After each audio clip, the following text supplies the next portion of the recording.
পর্তুগালে অভিবাসীদের নাগরিকত্ব পাওয়ার শর্ত কঠোর করে নতুন আইন কার্যকর হয়েছে। নতুন নিয়ম অনুযায়ী অধিকাংশ বিদেশি নাগরিককে এখন পর্তুগিজ নাগরিকত্বের জন্য আবেদন করতে হলে অন্তত 10 বছর বৈধভাবে দেশটিতে বসবাস করতে হবে।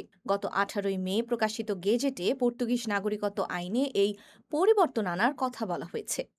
এর আগে নাগরিকত্বের জন্য প্রয়োজনীয় বসবাসের সময়সীমা ছিল 5 বছর। আরও একটি গুরুত্বপূর্ণ পরিবর্তন হল নাগরিকত্বের জন্য বসবাসের সময় এখন থেকে গণনা করা হবে রেসিডেন্স পারমিট ইস্যুর তারিখ থেকে। আবেদন জমা দেওয়ার তারিখ থেকে সময় গণনার সুযোগ আর থাকছে না। এছাড়া নতুন আইনে ইতোমধ্যে পর্তুগালে বসবাসরত অভিবাসীদের জন্য কোনো অন্তর্বর্তীকালীন সুবিধা বা বিশেষ ছাড় রাখা হয়নি। ফলে যারা আগে 5 বছরের নিয়ম অনুযায়ী নাগরিকত্ব পাওয়ার পরিকল্পনা করছিলেন তাদের অনেককেই নতুন সময়সীমার আওতায় পড়তে হতে পারে। তবে আইনজীবীরা বলছেন এ বিষয়ে চূড়ান্ত অবস্থান জানতে ভবিষ্যতে সরকারি নির্দেশনা বা আদালতের সিদ্ধান্তের অপেক্ষা করতে হবে। সাম্প্রতিক বছরগুলোতে ইউরোপের বিভিন্ন দেশ নাগরিকত্ব ও অভিবাসন নীতি কঠোর করেছে।